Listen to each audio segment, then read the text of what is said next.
This is the HomeTech Podcast for Friday, January 31st from Sarasota, Florida. I'm Seth Johnson. From Reynoldsburg, Ohio, I'm TJ Huddleston. And from Pickering, Ontario, I'm Gavin Campbell. And welcome to the HomeTech Podcast, a podcast all about home automation, home technology. And I heard three voices this week for sure. Yeah, I'm actually here. If you haven't heard three voices at this point, something's gone horribly wrong. Yes, I that's honestly how I thought I got fired from the podcast. Is I just found out through people emailing us and was like, "Hey, we can't hear anything," and it made me feel bad though because there was only like one person that actually said my name. That was like, "Hey, I can't hear TJ's audio," so at least somebody knew I was missing. The rest of the people just said, "Aren't there three of you?" It's like there's something wrong. The podcast sounds great now. What happened? There's some blank spots. There's some blank spots. I heard Gavin and Seth. Oh, what's the other guy's name? Pretty sure something else is supposed to be there. Whoops. I guess while I was editing and before I exported at some point, I randomly pressed the mute button on TJ's track, and the last show got published initially with no TJ. So if you have that show and you really want to listen to it, and I think you should because it was quite funny, go back and delete it and then re-download it. I think that'll get you back on track. If there's no TJ, if you have the TJ, you don't need to delete it. Unless you just want to re-download it and juice our numbers, I guess you could do that. Don't delete TJ, please. Yeah. If you don't want to listen to TJ, and I don't know why anybody would want this, then you just keep that old version, but you can't get it back. Once you delete it, it's gone. So I feel like if you don't want to listen to me, you probably should listen to the podcast, though. Just in general. Or have AI remove me, I guess. Maybe AI could remove me. Oh, yeah. I wonder. That'd be good. We eventually will get an AI like host on here or something, and they'll interject things that are probably half true. It'll probably just say, you should just, get Home Assistant to do that. That's probably it. That'd be an easy AI to program, I think. I can't wait till the day we have an AI as a guest and we just talk to him, interview him about smart home stuff. That would be, maybe we could be the first. Yeah. Well, I mean, what was it? The Deep Sync, the Deep State, Deep State, Deep Seek. There we go. You're going to continuously ruin this now going forward. We've got DeepSeek now. It's there's a Chinese model that's causing all such a problem. But it sounds actually like it's pretty cool. You can host it locally, which is nice. You can run it near on your local computer or server or whatever, and you don't have to interact with like the. It looks like it's sounding like it's on par with the O1 model, which is one of ChatGPT's like better models to use right now for some things, not all things, but for some things it's pretty nice. Yeah, it's amazing how much money has been lost in the stock market because of this, though. There's been a rush to just monetize AI and just spend as much money as possible, and sometimes that's not the right answer, guys. Yeah. Sometimes you just have to innovate with less resources and not just throw money at things, and that's what we're finding out. There's obviously differences between them and everything, but with a budget of supposedly $5.5 million. Or $6 million, whatever it is, it's a small percentage of whatever like OpenAI and Perplexity and everybody else is spending on everything. So yeah, and they don't know how they did it yet, or something. I don't know. There's something. All of that stuff is beyond me. And honestly, like I kind of understand how they made them. I get how they work, but they're getting better, and they're getting better a lot faster. And there's very smart people working on them. So it's really hard to keep up with. This stuff is changed so quickly, even over the past year, where I would say like 2 years ago, we were looking at Copilot while we were developing stuff. And it was like, hey, this is really cool. If you type the function that you want to exist and then kind of hit enter, and the next thing, it kind of makes these ghost letters come up, and it kind of is the function that you may want to have had, and you hit tab and it just fills it all out, and then you kind of go back and fix it. Like that really worked well. And then since then, it's just been this like slow and steady like march to like being like, now you can go to O1 and say, hey, I'd like to make this app, and what it can do. You can implement it. I will say you can probably implement an entire app just with one of these models or two of these models. Just depends on which one you want to use. It's crazy, and that's just on the programming side. I don't think they're clever and they're smart people right now working on all the other stuff, like things that specialized things, like people will end up using, and not general stuff. The general stuff is like the Copilot ChatGPT, the stuff that kind of half works. Yeah. But there'll be more specialized stuff, I think, coming out for different things like accounting. Like, can you imagine like receipt collection, like what you were talking about last week, Gavin, with like how you scan your stuff in and an AI model figures out what it is? Yeah, paperless.ai, yeah. Yeah. All that like work that people in accounting do to like scan stuff in or classify expenses and that kind of stuff, all that could go away. Like just I guess from my perspective, being able to flesh out all of like the code that is like boilerplate or like how to set up a project and the hierarchy of files and junk you have to do every single time. And it's just like a waste of your time of 45 minutes to an hour every single time you have to set up a new project or even do anything. This thing does it in like, I don't know, 20, 30 seconds. And then it hands it over to you and says, all right, here, where do you want to go from here? That's what you're going to start seeing happen in some like other areas where developers are working on those tools right now. So like, I think it is only going to get faster. It's only getting faster and better. So I think in the next few years, it's really going to turn loose. Who cares about NVIDIA or DeepSeek or anything like that? I mean, seriously, like it's just going to be little smaller tools that make everybody's life more efficient, where you don't have to do these mundane, repetitive, horribly like soul draining tasks at work. Like that'll be so nice. I'm more nervous because, we've had all those movies about AI and stuff like that and the bad sides of it. Like 80s, 90s, you'd see all those futuristic movies. I think we're getting close to there. And that's kind of the scary. We're seeing like, the nice stuff now. It's the bad stuff that's kind of getting scary. So I was reading articles recently where they said AI has now gotten to the point where it can replicate itself. And they've done tests where they told it to protect yourself. And then they go and try and shut it down and it would replicate itself across the network. And it was smart enough to know that even if a piece of it was broken, it would figure out how to fix itself to get it back fully working and then make more copies of it so that it can't die.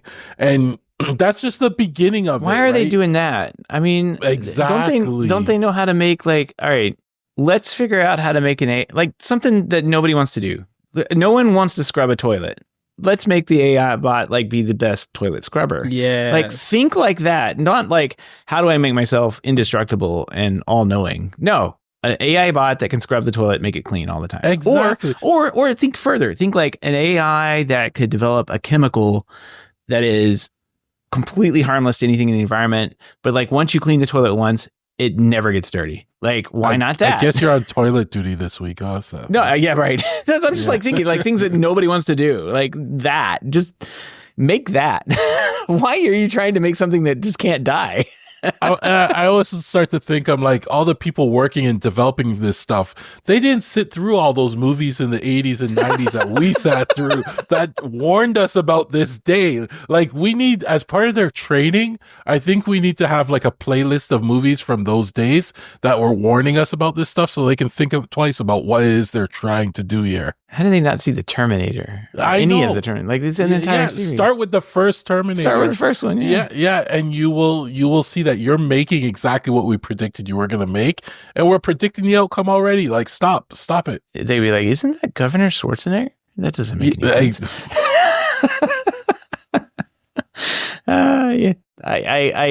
I've been kind of, each day as new stuff comes out and you kind of tinker or find different ways to interact with it, because that's kind of the trick right now with what I have to do on my end with code and that stuff, is you find different ways or different tools to interact and trick it to doing things that you want it to do, or how to tell it what to do things, and it'll then not hallucinate and make stuff up. But what's really been impressive is like the different tools that have just started to appear on the coding side, and that's just an all new level now, just completely new level. About there's one like function in this code thing I have. It's like a bug finder, and when you go to the tab on there, it's like, hey, this is going to cost a lot of money, but it's going to go through the entire code base and look for like what might cause a bug, and then list out options, maybe show you how to fix it, all that stuff. I've run it once on something just to kind of see what it would do, but like it warns you before you run it, like, hey, this might be expensive to do, because it has to look at the whole code. It has to understand everything and put it all in there, and that gets expensive. Well, I use it I pretty much use it day to day now. When I'm coding, I make it write a function. And even if that function doesn't work, it got me 90% of the way there. I can fix it, or I tell it what it did wrong and it will fix it. Or even if I write a function, I plop it in there and I say, write all the checks, check all the parameters and all the unfun coding stuff. I make it do all that stuff and spit out a properly done function. So I think that I let it write a lot of my emails now because I put a lot of F words in my email and I have to. Yeah, I've noticed like the tools in email are actually pretty nice where it's like, make this professional. And it's like, yeah, it goes from bleep, bleep, bleep, you stupid bleep to like, hey, I don't think that's the best idea. So many times it's like, make it sound like I really care about this stuff. And it does a better job than I can ever do, So there's a lot of good uses for it. And I use it quite often, actually. Yeah. Now, there are definitely some, if you can get it to do if you kind of know the tricks of the trade, and right now it's that's it. You got to know the tricks of like, you got to use it a little bit to understand what it's good at. And it's just like any tool. Like you can't use a hammer without knowing what it's good at, right? Like if you're trying to use a hammer to saw something, that's not the right use of the tool. But if you're using a hammer to hit nails in and you know what types of nails work with it, I guess it's going to work best in that situation. But Gavin, like there's stuff out there now, like what you're talking about, not even functions, like entire programs. And then you're like, hey, move this block of code, like move this button over here and then make everything like dark gray over there. And it'll go in and like just magically do all that. And it's kind of stuff that like, it's not hard to do on my end, like, but it's like just drudge work and all that stuff goes away. It's like how much faster. Like I'm almost not touching the code anymore. I'm almost just kind of talking to like this junior developer, describing what you want. And sometimes they go off the rails.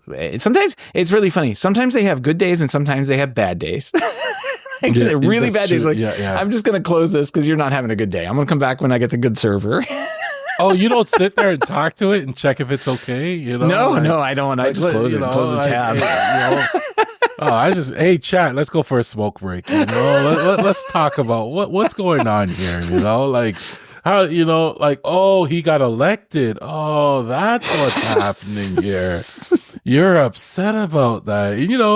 And we talk through it and I'm like, great, let's get back to work here. And, I treat all my AI nicely because they remember this stuff. They will come back to haunt you. It will, yeah. I was typing in ChatGPT the other day, and I absolutely hate the amount of times that the word not enhance. Hold on, now I got to look at it because I block it from my memory. Hold on. Yeah, because ChatGPT, you could have it remember things about you. So if you ask it, tell me what you know about me. For me, it will say you're a big user of Home Assistant. You have Prusa 3D printers. It will go through all various things about me, and it's pretty cool when it does that because then I could just ask it stuff and it would know what I'm referring to, right? Yeah. Okay. So here it is. Never. It had the nerve to use the word elevate. Now, when I see the word elevate in just about any copy these days, I know that somebody went to ChatGPT and wrote it because Chad loves the word elevate. And if you see anybody use who in their right mind uses the word elevate, no one has ever used that word unless they're talking about something like on the side of a hill and they need to elevate it up the hill. That's the only time anybody's ever used that word. And it is almost in everything that it tries to do. Like, you're going to elevate this. And I'm like, no. So I typed in, never use the word, like it wrote this thing, a nice paragraph or whatever. I'm like, never use the word elevate. That was my only, no punctuation, just like never use it. And then it was like memory updated. And I hover on that and it says, prefers not to use the word elevate. Takes the word elevate. So now it's stuck somewhere in there. Chad is never going to use elevate anymore. Well, there you go. It's beautiful. It's gonna be the name of it's gonna be the I'm gonna get it to make a title of the podcast this week with elevated. It just makes for awful. I don't know. I see that. I hear it in commercials now. I'm like, they went to ChatGPT to write this script. Like you can tell after a while. You can tell how much this trained on PR and corporate. Press releases and corporate speak for the past 10 years, and it all gets regurgitated. into everything it does. So never use the word elevate, Chad. Don't do it. Go on a smoke break now. See, there you go. Treat it nicely. Let's see. We got AIs. We got me screwing up the audio for the show. But we do have some home tech headlines. What do you guys say we take a look at this new stuff that's out? Let's elevate. Man. All right. Ubiquiti has released a new product called the Elevate AI. No, wait. It's the Edge AI. Edge AI, sorry. Which is an appliance that can analyze up to 1,000 smart detection events per hour. It enhances events with details and classifications and has a natural language search. We will put, they don't really have very much in this thing for like in their copy or press releases or anything like that, but they do have a nice video that kind of visually explains what it does. And it's pretty cool. TJ, what do you think about this thing? Yeah, for $650, I honestly don't think it's a bad price, but for that price, you're probably only going to use it in a commercial setting. There's definitely going to be the enthusiasts that are going to buy it for their house, but it's really only going to enhance your existing AI cameras. And so it's pretty limited on what it can actually do, but the power of it is really good. I use a comparable product called Turing, which is pretty nice because you can sort by, people's clothing choices or look at license plates and stuff like that. But it's like $200 a camera per year. So something like this, you pay $650 once and that's it. And so that's not a bad price for what it is. But it's definitely going to scare a lot of people. Yeah. So you go in there and you type in guy or man with gray sweatpants and it'll pull up all the events or photo or videos that have that clip with some guy walking around with gray sweatpants. Which for me, that's the nice thing about AI. So I use AI for my phone system as well, but I really use it for the scheduling portion. And I literally just type in when I want to send the text message. And it's so like, that is the types of AI advancements I like. Just make it easy for me to find things. And if I can just type in what I'm looking for and it finds it, that's great. I want this feature in like everything. Take my money. There's the enthusiast. You buying it, Gavin? Yeah, there's the enthusiast. Like this looks really cool. Like you said, it's mainly for the business side of things or for Gavin. I just think the power it adds, the filtering. I don't know. Like, before the show, we were talking about it. I think one of my projects this year is redoing my camera setup, right? So like I get TJ up here to run all the wiring and everything for me. But, I was looking at going all Unifi because you guys always said it had the best interface and everything. This would just elevate that a little bit more, and just make it that much better. And I may have to jump in on it at some point when it's in stock, but, yeah, it's really interesting. So I was reading reviews about this too, and some of the early testers of it, and they say, from the early days they got it to where it is now, it's come a long way. And where they're planning to take this, they have a lot of great ideas behind it. So what we see today is not the end. There's going to be software updates that will make this even better. And I love how it brings the whole system together into a single interface that you can then just talk to find what you want out of it. Yep. Like, I'm not even mad you keep using Elevate. I'm upset nobody said anything about the gray sweatpants. No, like you could ask anything about it. You could say, bring up every video of my wife with another man and it will snitch on her. Find me all the Canadians. Yeah. Find me all the illegals and it will snitch. Right? And that's where this is going, right? Oh yeah, it's already gone there. Yeah, there I know. Too good. All right. Well, it does look pretty cool, and it's local, and it has room for expansion. It looks like, I don't know. It does 1,000 queries. It does 1,000 queries per hour. So I don't know if that's a lot. I don't know if that's too little, but you can have more than one if needed. They're definitely expecting you to buy multiple because they literally make a rack mount kit for it. And they show 3 of them stacked together. And the promotional video has like 16 of them in a rack. So there's some obnoxious amount, but like 9 or something, but it's got a lot in there. So they're expecting you to buy a lot of them. If you had a larger system that had a lot of busy cameras or something, and you wanted this functionality on all those, then yes, I think that this would be something that you could get. But I don't know. The 1,000 thing, I was reading kind of through their FAQ and like how that works, and it kind of like does things in batches up to like 15. It may take up to like 15 minutes for the process thing. So like either you're going to get all your events processed, or they're just going to get queued up and sit in a queue and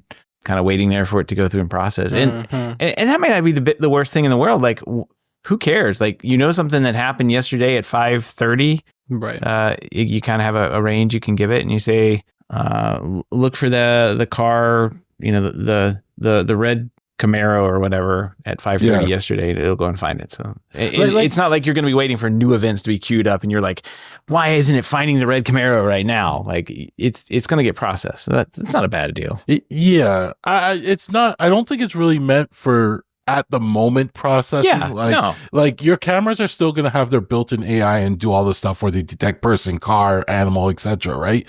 I think this will just take that footage now and refine it a bit more for your own queries when you want to really search for something. I mean, one of the cool things I saw with it is you would look at like face identification. If you clicked on the face, it would enhance the quality of that picture using AI so it's clearer. And that I found really cool, especially with license plates and stuff like that. It would enhance the picture so it would get a better read of that license plate. Just like NCIS. Yep, we're getting there. We were wondering if it was going to work. It only works for certain cameras that Unifi has. So it only has their AI cameras, the G4, G5 AI series. But we were wondering about the OnViv cameras. And I guess you have a camera that's connected with the AI port. That turns it into an AI camera. And so you're going to get those. What it's doing, it's just saving those events off to the side. And then this thing is going back through in a queue and looking at those events and kind of getting information and then saving that metadata off to the side. So smart product. Great idea. I like it. I'm not going to buy one though. I don't know, because whenever the police come to my house and did you see this car drive by your house this recently? I'll just type it in, suspicious car driving by house. And it'll be like, we picked this one here. Exactly. And, Well, Gavin, I'm ready for you to buy it, Gavin. So yeah. Thanks, CJ. Thanks. I agree with TJ. This would be great in certain commercial applications where somebody wants this, but not so much for my house. I'm fine with the events where somebody comes up and sets off the doorbell camera enough. Yeah, and that's the thing, right? It's like for me at my house, I really just want like people notifications, and I don't really I could do facial recognition, but I just want to look at the people. That's it. Yeah. All right. Well, I got a new product from Xiaomi. They unveiled a new smart LED bulb. It's white in color on its global site, has Matter compatibility for a pretty broad range of smart home integration. It's an E27 bulb with over 16 million colors, adjustable color temperature between 2700 and 6500 Kelvin. I was laughing at 2700. It's really not that low. It delivers up to 806 lumens of brightness and has a lifespan of approximately 15,000 hours. 10 preset lighting modes.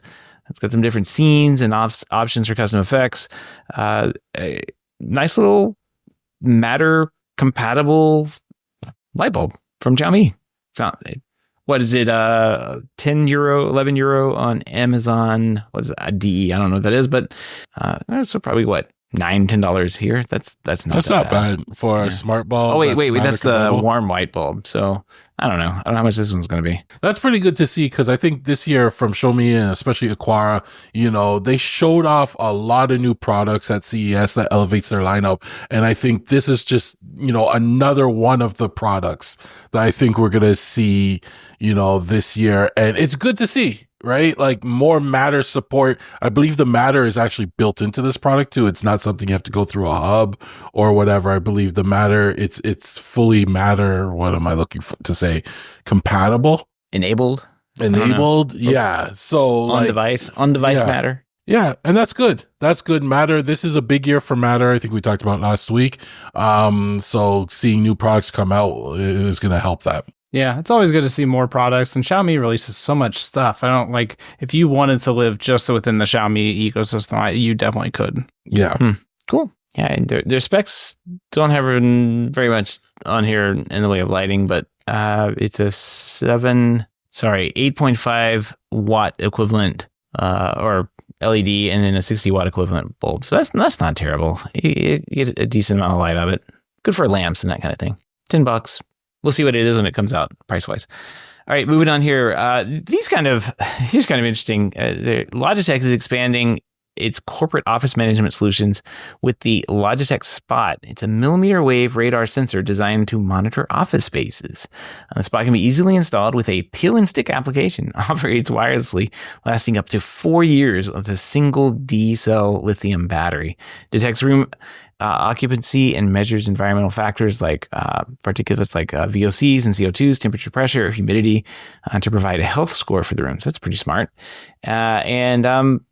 I don't know. This looks pretty cool. It's kind of, interesting that it's a millimeter wave going into an office space or whatever. But I guess the Internet of Things, it's not only for the house. Like you can put this in the office. Yeah, this is pretty cool. Honestly, it's huge, so I don't really see this being appealing for like a house. But 4-year battery life on a D-cell battery, that's pretty good. Compelling, yeah. It's something I would possibly install in my house if I could hide it somewhere, right? They're showing this on like an open wall, which is fine when you're in a business because you really don't care what's on the wall. But when you're in your house, you probably don't want to see this giant honking thing on your wall. But overall, pretty cool. No idea on pricing. I'll let you know how much it costs whenever I see it pop up.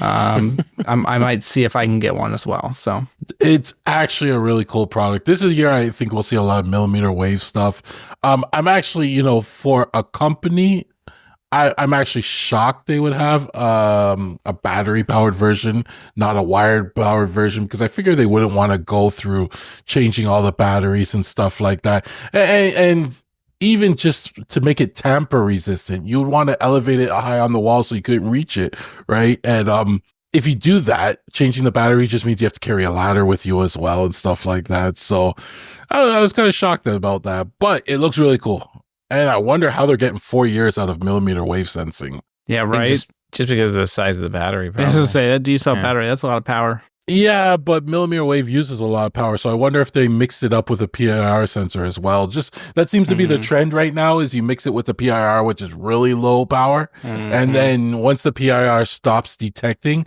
the millimeter wave then kicks in just to make sure nobody's really there. But this has got more than millimeter wave. I mean, it's got all the humidity, temperature, pressure sensors. That's a lot of that's sensors. Always triggering. Yeah. Yeah, for 4 and years. It's using, looks like LoRaWAN. So I don't know. It must be just a big battery. I wish they had like what that meant. But up to 4 years time, they're kind of positioning it as like a little sensor to detect if someone's in a meeting room, like for meeting room reservations. So they have some corporate like huddle rooms or meeting room. Like if you're in a bigger office and there's a bunch of meeting rooms, you can reserve them. If you're in there, it can detect you're in there and say, oh, this meeting room's in use. And then somebody can't, book it or you can't override or something, like it helps with that whole system and how it helps with how that system works and keeps up with like the reservation of those rooms. So. And that's exactly what I was thinking about because in our office, we have the meeting rooms and stuff you book, but we have a lot of these smaller rooms, like almost like huddle rooms where it holds like 2 people and stuff. But every time you walk around, there's somebody using it. So, being able to go online and say, is there one free right now? This sensor would be perfect for that. You can tell the air quality in there. And it's like, I don't think I'm going to use that one. That's true, too, Oh, Frank was in there. Frank was in there. Yeah. Don't use the huddle room after chilly Sunday. All right, let's move on. Pretty cool product. It's pretty interesting. I didn't see anything about pricing on there. No pricing yet. So I'll have to see whenever they add it to the portal. Okay. Yeah. More on the commercial side of Logitech. They're kind of in those, they have those nice little soundbar things with the cameras in them. And the touchscreen controllers, honestly, they're PoE tablets that you can put on the desk or the wall and stuff like that. Those are great too. And they're very affordable for what they are. Do they have like their own ecosystem or does it work with other ecosystems? They have their own ecosystem. But most of the time they're integrating with like Teams or whatever else is out there. Zoom. Yeah, nobody's trying to Zoom. Nobody's trying to reinvent that at this point. It's all gone soft clients, but all the little hardware parts and pieces it's been interesting to see how they went from like not Lifeware. just like the big corporate meeting room. There was only like 2 brands that you would ever use. And then all of a sudden those just like evaporated overnight and everybody started using these like soft clients, and then Zoom, Microsoft Teams, Skype, all that stuff hit really hard. So that industry's changed completely. All right, let's move on here. We've got a interesting story. All right, we were talking about this before the show. I thought this was pretty evident, but I guess it might not be. Vivid Sada, Apple's director of engineering and president of the Thread Group, revealed a new use case for the Thread Radio in newer iPhones. Beyond setting up Thread devices without a Thread board or router, the Thread Radio enables control of smart home devices during power outages. This feature is particularly useful for operating critical accessories like front door locks when both Wi-Fi and Thread board or routers are down, powered off because of power issues. So we were talking about this before the show, and I'm like, yeah, of course. Like, it's a local control going to a local device. Like, why wouldn't it do that? But TJ, you were like, yeah, it's not obvious. And I'm like, yeah, if you haven't used Zigbee stuff I have Zigbee lighting in my house, it's kind of the same thing, right? But if the controller goes down, the Zigbee lights don't work, So it's kind of the same thing.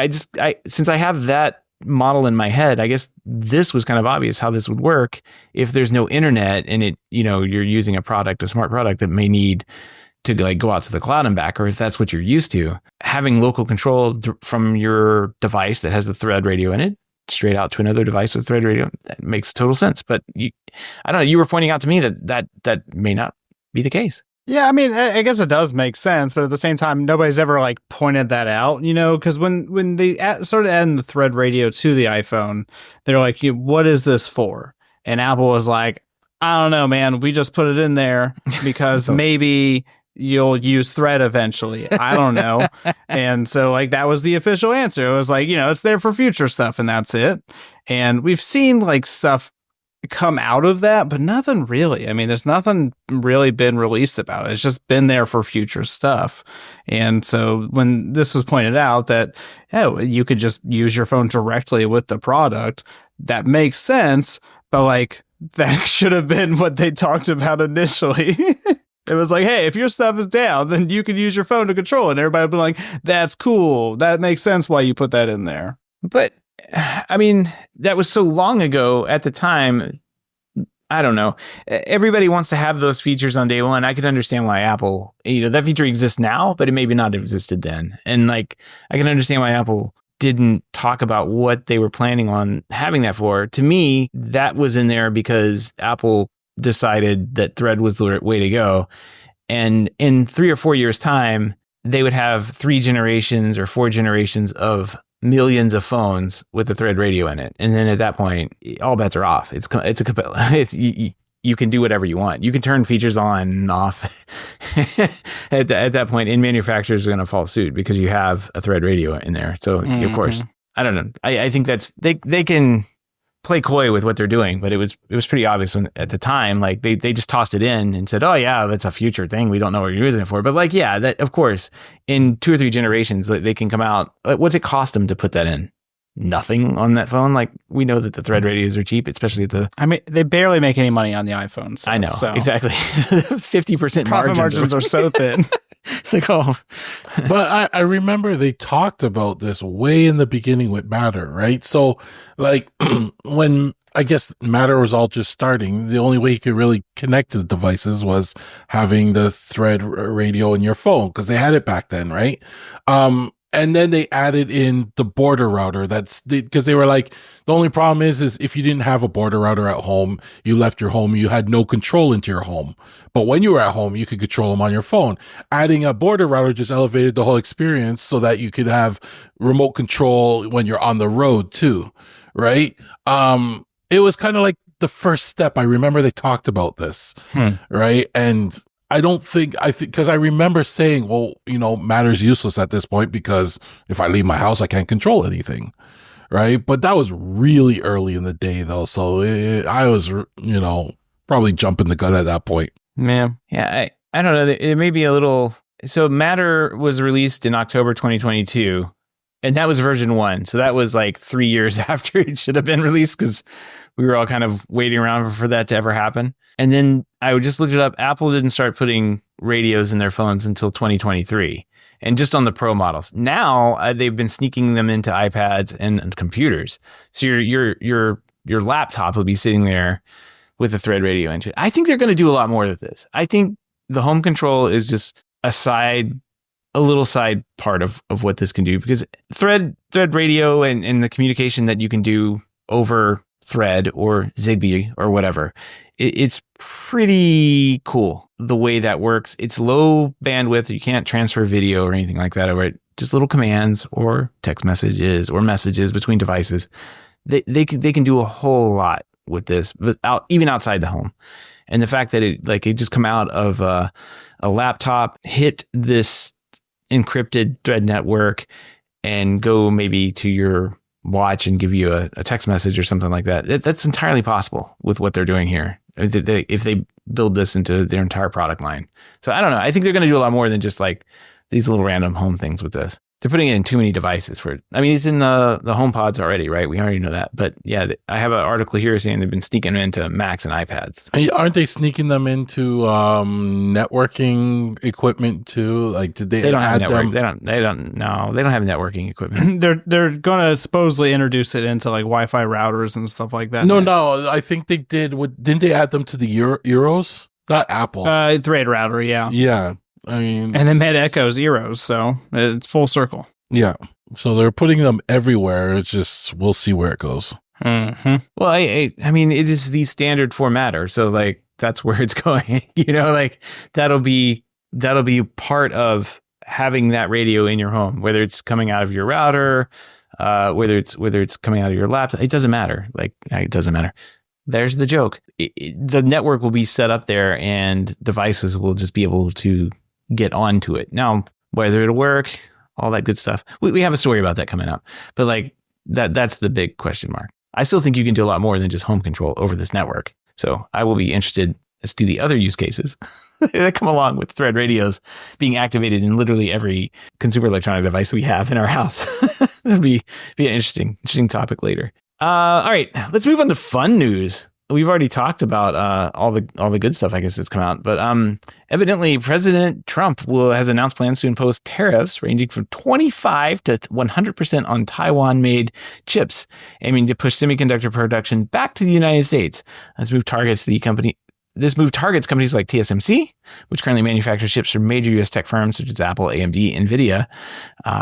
This strategy contrasts with existing government incentives like the CHIPS Act, which actually there was a big giant plant that was put in, I guess, in Arizona, TMC factory that was installed in Arizona, out in the middle of the desert. It's kind of crazy. That CHIPS Act was basically funding things like that, funding companies to bring and invest in U.S. facilities. I don't know. This sounds kind of crazy. I can't. TSMC is like the manufacturer for Apple products. My phone is going to be like, what, $6,000 next year? Yep. I think I'm not going to buy a $6,000 phone. I can tell you that. Thread radio or not, I'm not buying it. What's crazy too is that TSMC was started because of government funding. They literally started because the government was like, hey, we need to do something over here. And they recruited, I think I can't remember his name right now. Acquired just did a podcast episode on him. Morris Chang, there we go. But the issue is that when you have something like this, you have to put your own money into it, right? Because making chips is such an expensive process and it's such a skilled and highly professional process that you can't just do it. You have to put money and time into it. And when you cut funding or you go after tariffs and you make stuff more expensive, it doesn't really encourage that as much because it's not just something you can go do. It takes decades to actually build all this stuff up. And so, yes, tariffs hypothetically spur growth and get people to invest in their own economy and stuff like that. But it's going to be a long time before we can replace these chips with something else. And so we're just going to be hurting in that time frame. And not only that, but it's also going to push Taiwan to go to other places. So we're going to lose our advantage with TSMC, and that's not good for us. And 25% to 100%. That's such a wide range right there, like it's like, can we narrow this down a little bit? Yeah, that's all the percentages there, So yeah, just putting the tariffs on the Taiwan-made chips, it's just going to elevate tensions in the semiconductor industry. That's all it's going to do. Competition's going to go away, and yes, things are going to go up in price. And I think that's the part that's going to hit us. We're just going to see prices go up on things. Why is it Taiwan? It just depends on what mood he's in when he wakes up in the morning. But it's not China. I thought we were going after China. Now it's Taiwan?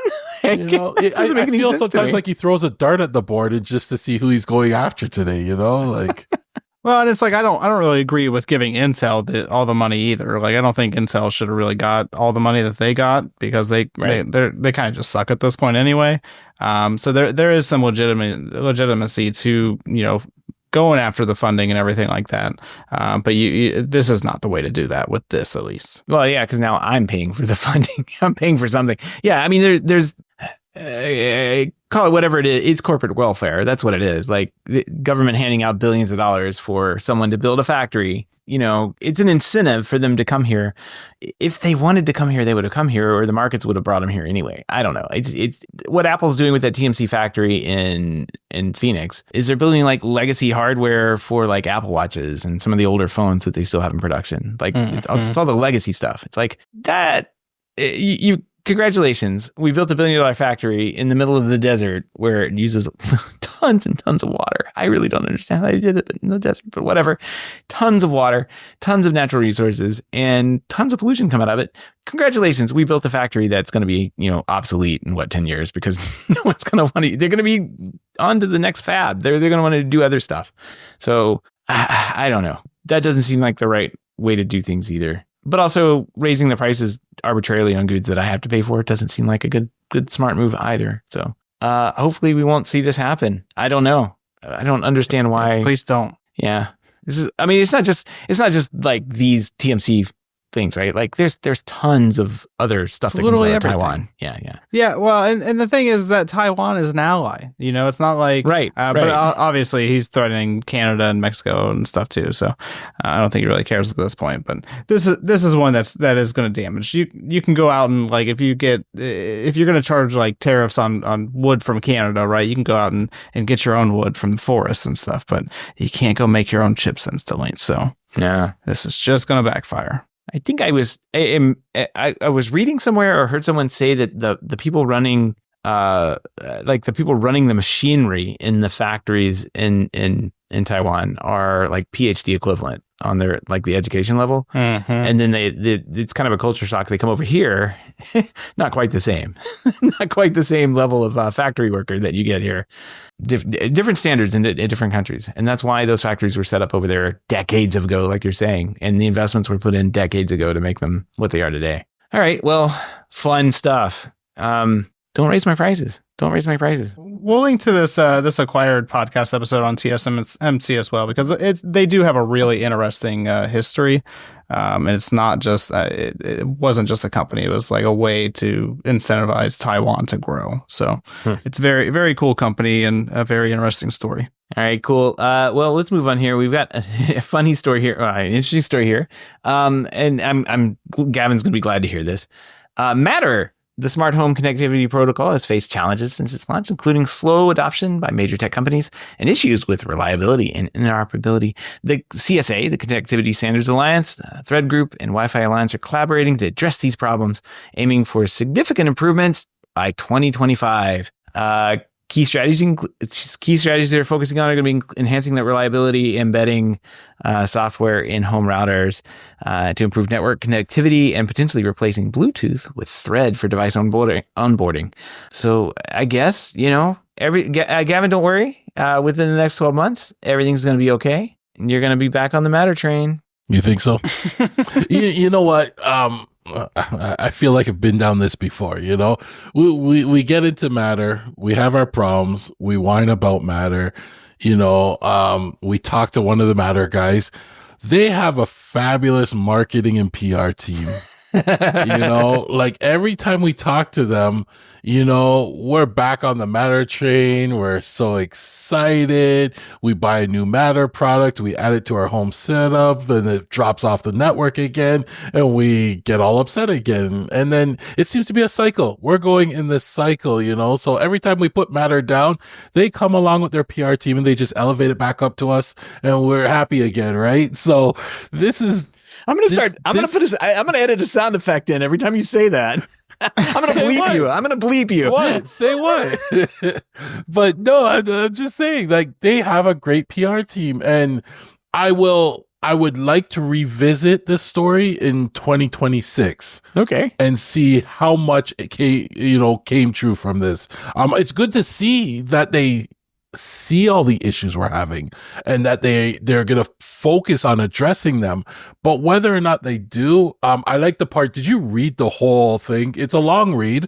I sat there and I read the whole thing, and some of the things they talked about was, putting in, I think, stricter measures to get companies to update their version of Matter faster, which is something we complained about, and I think they'll be sunsetting some older versions, so it would get people onto 1.4 a lot faster. And I think they need stuff like that, stricter measures to make things move a little faster and keep up.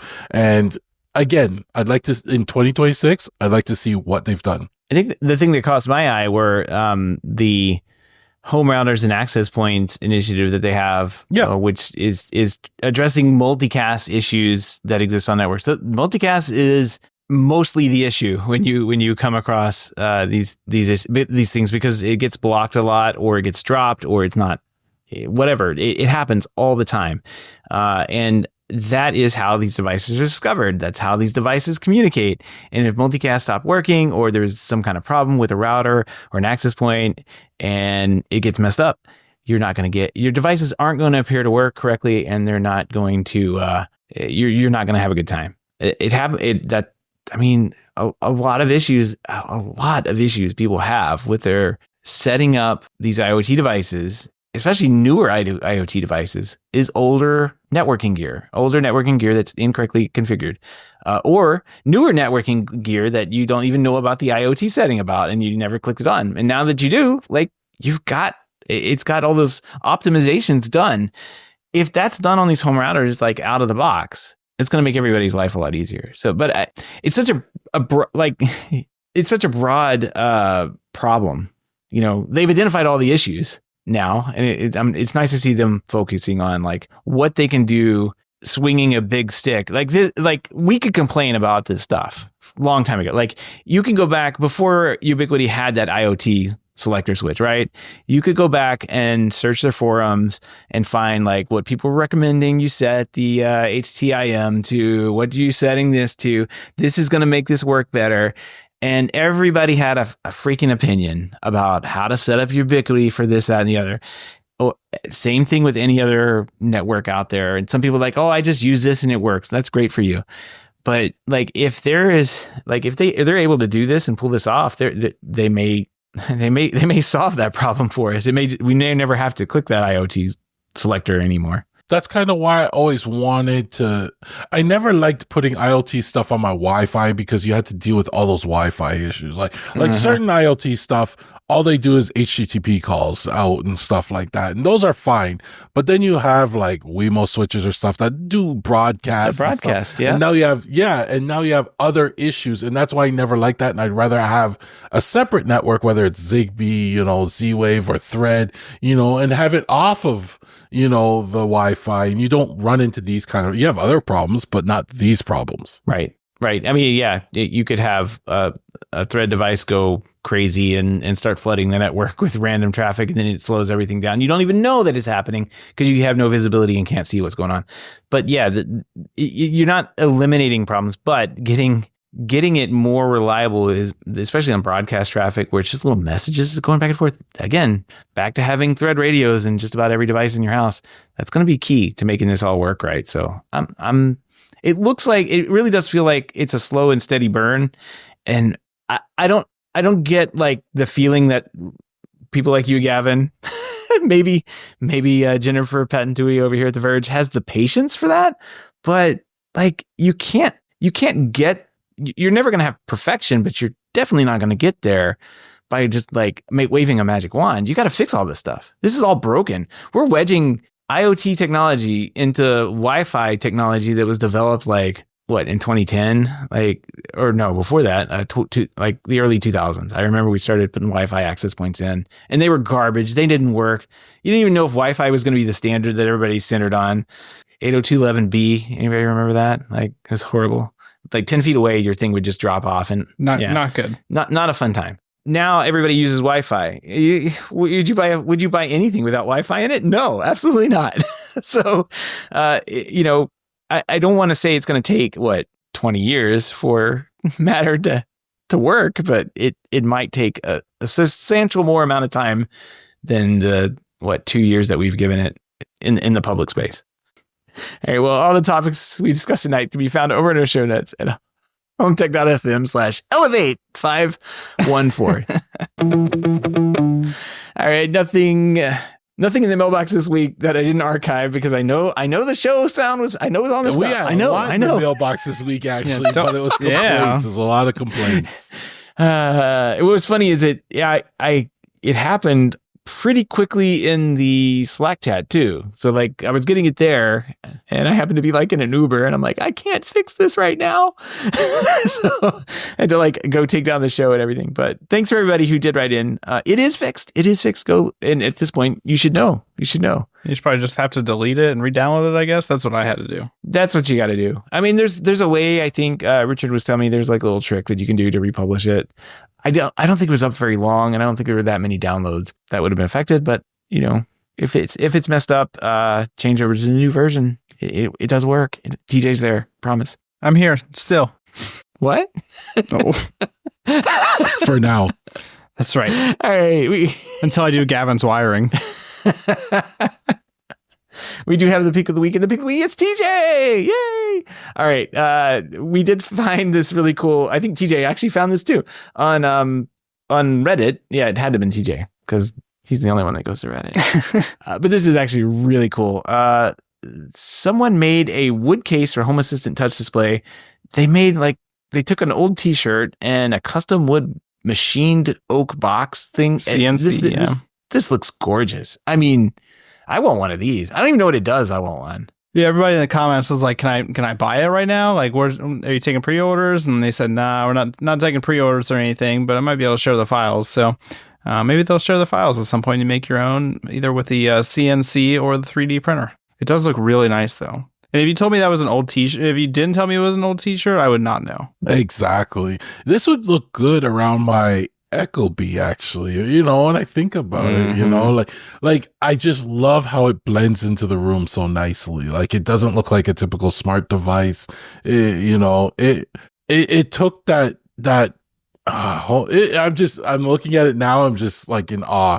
It took that Home Assistant touchscreen and put it to the next level, right? In terms of display, I guess you could say it elevated it. I'm bleeping you. And I love this. This looks like something you would get from IKEA, right? Like if IKEA launched this as like a smart display for your wall, yeah, you would be like, yeah, this makes sense. It looks nicer than an IKEA thing, but it reminds me of an IKEA product. What language is it on that picture? I didn't check. I think it's Dutch because they posted a .de website. Is that what Dutch is? Like I'm not familiar with all my words and stuff, but just having that font in that language made me think of IKEA too. Like DE is German, so yeah. It's got the umlaut. Yeah, Schonen. Abend. I gotta look it up. Yeah, I think it might be German or something in that range. Can copy this out of the photo and find out what it means.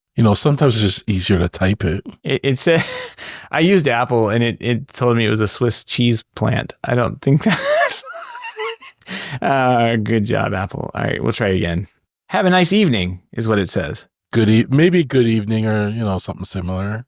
And it is German. Yes. So it's Schönen Abend. It just looks nice. I'm impressed. Yeah, absolutely gorgeous.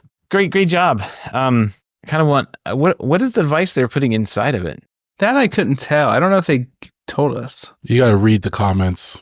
I'm not going to spoil it. He says it's a Home Assistant touch display. Oh, here we go. ESP32. Well, of course. I was going to make you guys read. I am trying to read, Gavin. You know I can't read. The listeners, not you guys. There's someone else who posted an e-ink version further down. Doesn't look quite as nice because it's e-ink, but it's still got a nice frame to it. This person actually sells a e-ink picture frames with wooden frames, and they're 170 euros. So they actually have some experience doing this already, but this is a different product. They're not actually selling this. Oh, okay. And it looks like they're German, actually.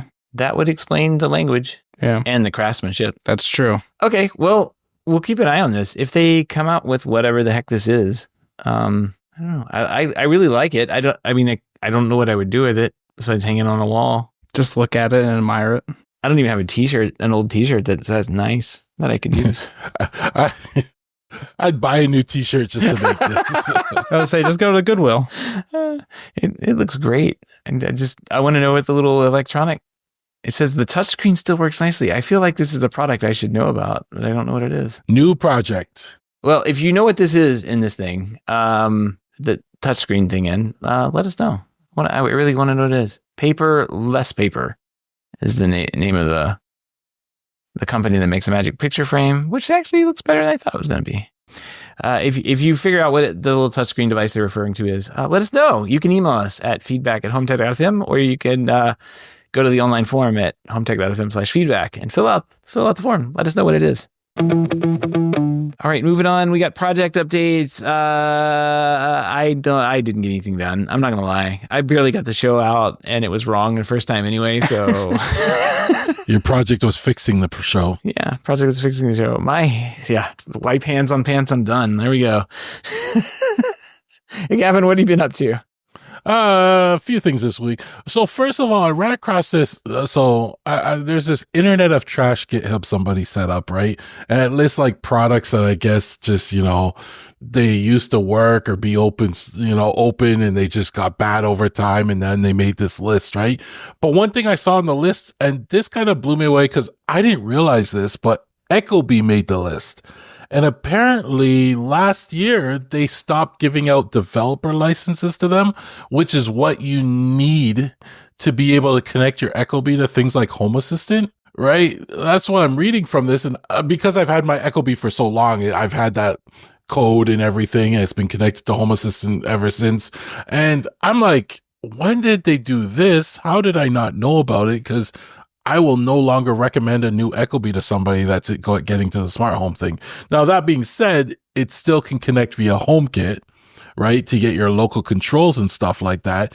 And then you can go through the route of adding the HomeKit into Home Assistant, but people are reporting that's not as feature rich doing it that way, things like that. But I don't know why Ecobee would do this. They just cut off their API access for new people. I didn't know. I imagine that they were probably getting because every single time you had to make a new API key or a new integration for Ecobee just to integrate with home. To me it's almost like it wasn't set up for a mass market of people doing this for every single Home Assistant install. Maybe there should just be one Home Assistant integration, and they should use that and log in with it, their API keys or whatever, and log in with it that way, authorize it that way. I don't know. Their API was pretty detailed. It was pretty good. The only thing I didn't like about their API was you had to poll it for updates. And I don't know why they do that, because then you're just hitting their servers more often. But, I guess they maybe had too many people polling it. They wanted to cut back on that too. I mean, running servers and an API gets expensive. So, no, I just wanted to point that out because I did not see this at all until recently. Other than that, I've been up in my AI game a little bit. And this week I was playing with something called ComfyUI Docker on my Unraid server.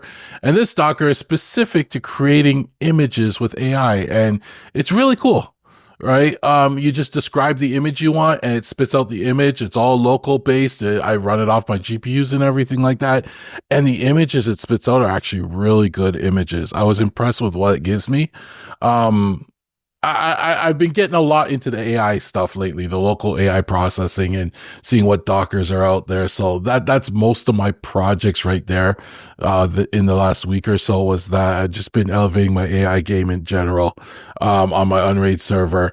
But I also did get finally my Home Assistant smart speaker, and I've been playing around with it. Now, I've read other people's opinions, people complaining it was too slow. I've read people complaining it was the best thing, or not complaining, but saying it was the best thing ever. I'm in the middle, right? I set it up. Ease of setup was really easy. That's one thing I will not complain about. It was really easy. Yeah, it was good. I would say the wizard thing they set up was positive. Like, it's a step in the right direction. Could it be better? Of course, but like, I didn't have any problem getting it up and going and like exactly and working. And then after setup, the speed of response for me was really good. And I don't know if that's because my my Home Assistant instance is running in a VM on unrated, and I give it a lot of power. Right. So I don't know if that helped the response times or not, but using just the general standard settings, no AI or anything like that, it responded really fast. I haven't tied it into my Olama or anything yet. That's what I'm probably going to be playing with this week, just so I can get a little bit more power out of it. But the speaker, kind of needs some work. I know this is a preview of it edition, right? But it's not the greatest speaker. Sometimes even when I call out to it, it doesn't answer the first time right away. Little things like that. In my house, I have the A-Lady all over the place, and I find the A-Lady at this moment in time is a lot better. I mean, the Home Assistant's great for the local control, basic stuff, right? But we use the A-Lady for a lot more. When you're looking at local weather or local travel times to work, or, other random facts where it needs internet to reach out to get it, the A-Lady steps its game up there. And the A-Lady speakers are so much better. Like I said, over time, I expect them to come out with a better product, a better one with a better speaker probably, or somebody will release a better one that you can buy. And I see a lot of potential for it.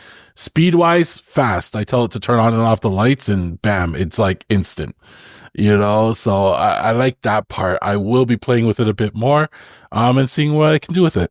I feel like I need to get mine set up right. Because I mean, it's an okay speed. Like I went in and found out like I was messing around the other week, and there was something about exposing things in there, exposing the entities to it. Yeah, you have to go into Home Assistant, and you can turn it so it exposes all of them by default, right? Or you can control what. That's what I figured was messing it up, like and making it unsure as to what.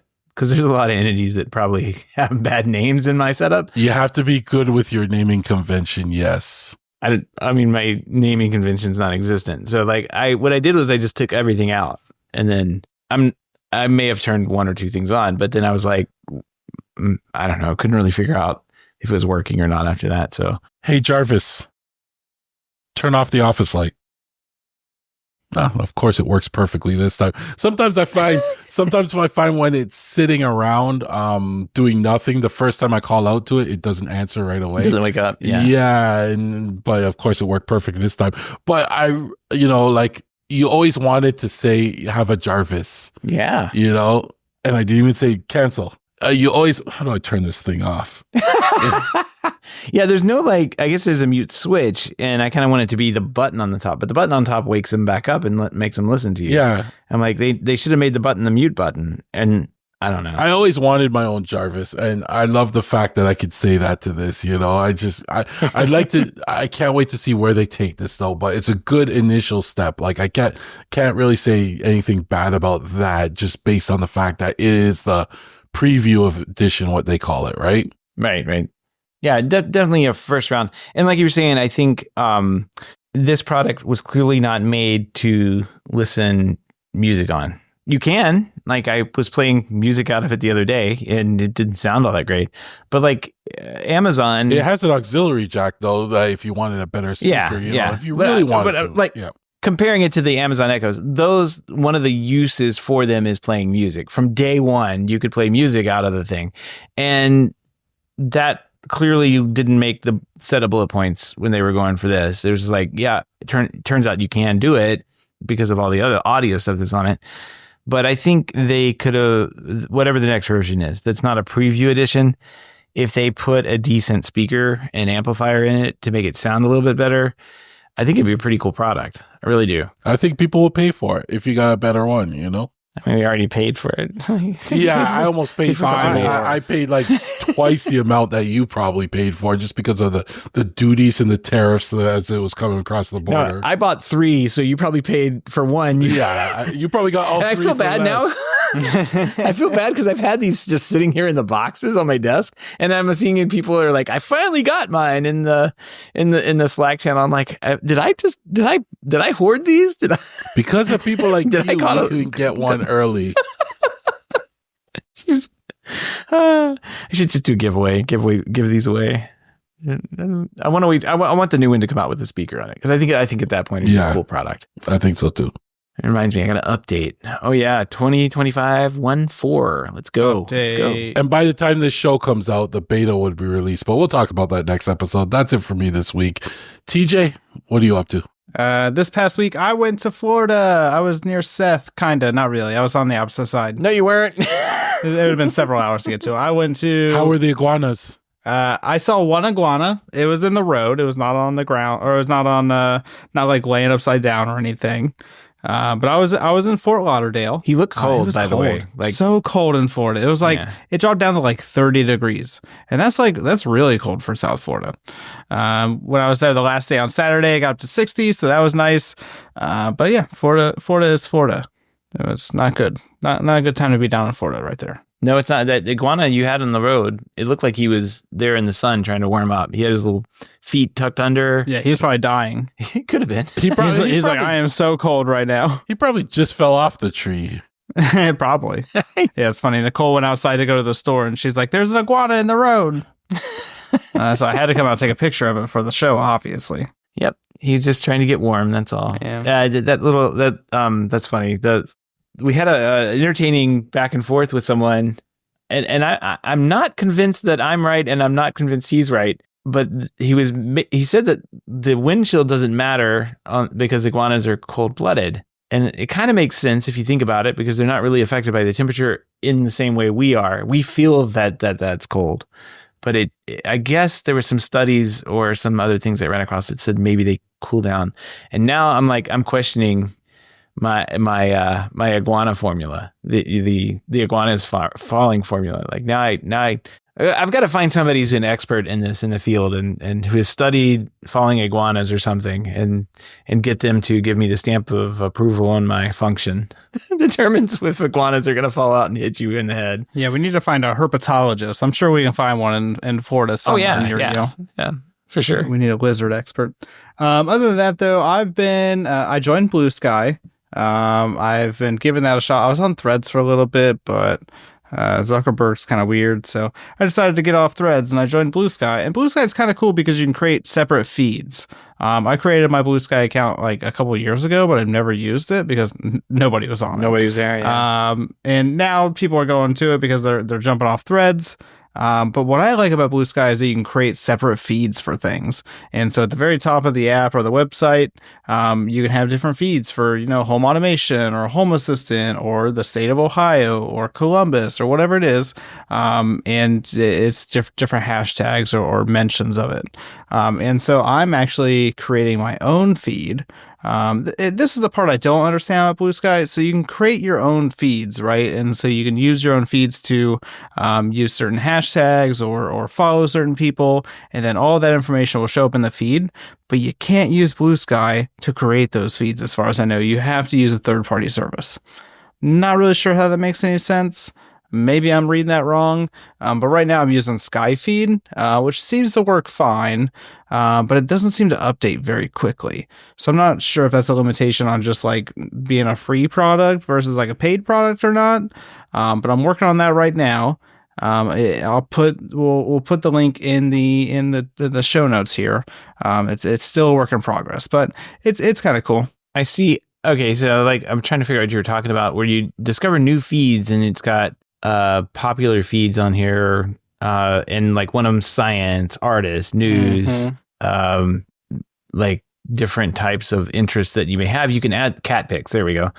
You can add those in, but it says underneath what it is. It says feed by jaz.bsky.social. So it's kind of like maybe another server or another user or something that's hosting these feed. Yeah, built by Skyfeed. So there's Skyfeed's what I'm using. Yeah, and it works. I mean, it's pretty intuitive and stuff like that. But it just doesn't make any sense why you have to use a third-party software to create this feature within Blue Sky.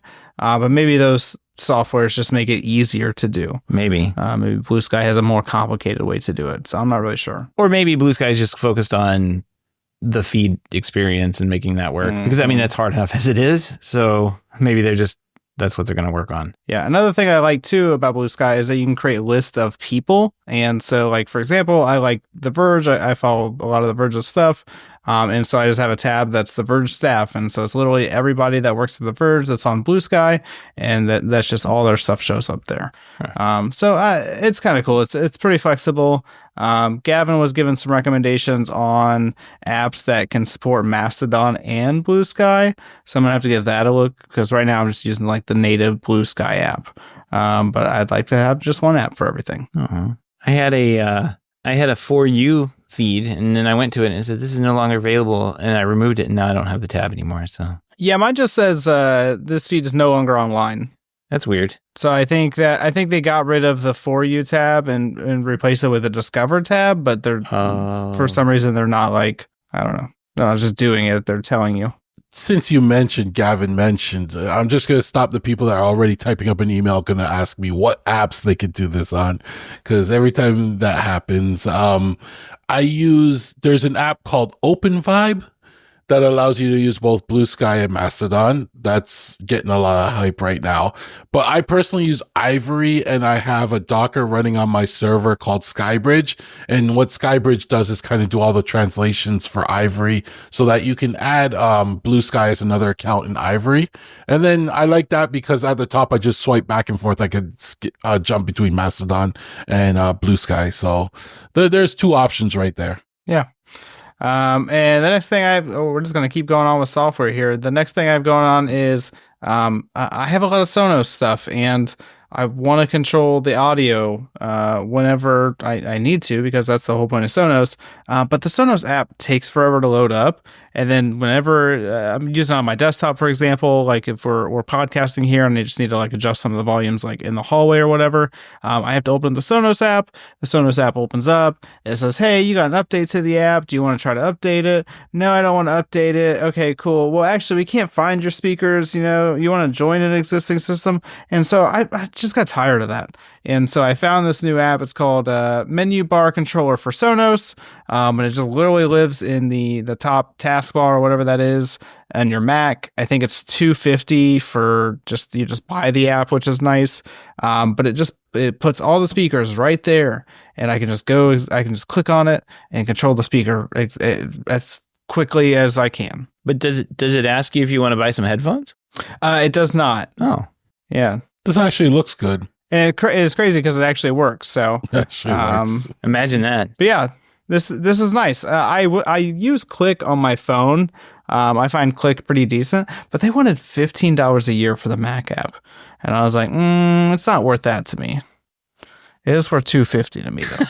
I'm surprised you didn't make a Home Assistant dashboard that you can easily control them all through. So I have Home Assistant and I can control the Sonos and everything, but sometimes that doesn't load up quick either. So it's just nice just to have it up top, And if it works, it works. Yeah. So yeah, I get it. It's a cheap solution. I literally found it like a day ago, so I haven't used it for very long. But every time I click on it, it opens up right away. Nice, and that's what I want. We'll put a link to that in the show notes as well. Yeah. So that's my projects. I'm also working on the den. This week today actually, it got to 40 degrees. So it's a Midwest fall over here. And I'm starting to tear apart the den wall. So we talked about it a couple weeks ago. The den wall is rotted out where water has gotten into the wall there. And so today I took apart some of the wood and stuff like that to kind of assess more of the damage. And I had to replace a bunch of 2x4s. So I'm not doing that right now, but that is a bigger project than I was hoping for, unfortunately. It'll be nice when it's finished, though. Sounds like it. Yeah. No fun. I saw the pictures of it and lots of things to fix. I mean, you could just do what I suggested and use that spray foam, put the siding back up, and in 10 years, it's somebody else's problem. That's right. Not my problem anymore. Yeah. It depends on which way you want to go with it. I mean, if you want to fix it and do it right, I guess you can do what you're doing. So. Yeah, well, it's already all apart, so right, might as well just do it. And like, what's funny is like I've never done any of this like building walls and stuff like that, but like they're really not that complicated. No. I mean, it's literally just like 2x4s and wood sheathing, and that's it. The hardest part is like the waterproofing the windows. I'm not looking forward to the properly flashing of the windows because I think that's why I'm having the problem I've had is that the windows are not properly flashed and it's just letting water in. So that's going to be a challenge for me. Oh, it'd be fun. A project for another week. That's right. Yeah, maybe next week. Yeah. Hopefully it just gets some nice weather. It doesn't snow the rest of the year. Yeah. Not here, though. We just have lizards falling. That's all. All right. Well, I think that's going to wrap everything up. We do want to give a big thank you to everyone who supports the show, but especially those who are able to financially support the show through our Patreon page. If you don't know about the Patreon page, head on over to HomeTech.fm/support to learn how you can support HomeTech for as little as $1 a month. Any pledge over $5 a month, which you get big shout out, but every single one of the pledges gets you an invite to our private Slack chat, the Hub, where you and other supporters of the show can gather every day. I haven't seen any giveaways, but there might be some soon. Might be. I don't know. Who knows? Who knows? You never know when I'm going to be cleaning out stuff. Me or Jimmy. That's the only two that's done it so far. Yeah. Pressure's on. I should probably do something. Yeah, you got a ton of stuff. Only problem is shipping from Canada. Maybe I'll do a Canadian giveaway. Oh, yeah. Yeah. Gavin comes to you, installs it. That'd be great. Gavin has a service for real. We're gonna make it happen. Wait, hold on. I was just cleaning out my drawer. I'm not offering any services or anything like that. Like, come on, like, jeez. All right. Well, if you want to help out, can't support the show financially, totally understand. Just appreciate a 5-star review on iTunes or positive rating in the podcast app of your choice. Everyone have a great weekend, and we will see you next week. Till next time. Take care, elevating.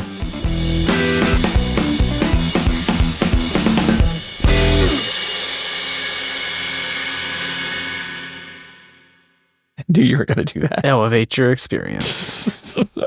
I elevated every story. Yes. I was just waiting for it every time. Man. You didn't know when it was going to hit you, but here I was in Chat GPT looking at ways to integrate elevate into the story headline. Oh my God, this guy. And it would give me suggestions on how I can work in the word elevate, and I did it all for every story. Sometimes it was so hard to hold back the laugh, but I got every story with the word elevate. Now I'll uninvite you from the show notes. now Chat GPT says this guy likes the word elevate. Memory formed. Yeah. Oh, that's too good. Yes, this show has been elevated.